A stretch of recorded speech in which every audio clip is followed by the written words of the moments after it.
Mrs. Turdush. In your speech, you emphasized that the region has been left with no other alternatives than independence to ensure its survival of its nation for East Turkistanian people. However, this should be determined by the East Turkistanian people's national will.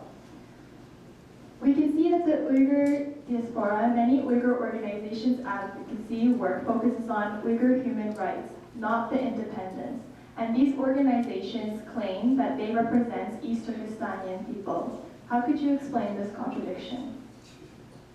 Okay, this is a very challenging question, but I'm going to be honest.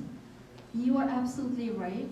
Independence of East Turkestan should be determined, decided by the national will of the East Turkestanian people.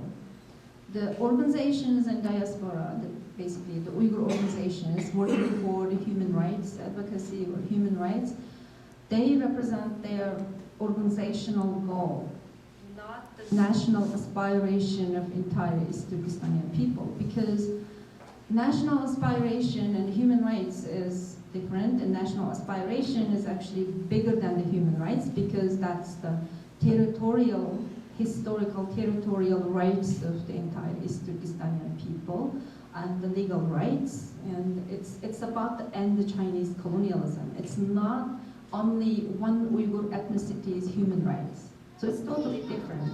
So that's why those organizations' human rights work cannot represent entire East Turkestan population's national aspiration.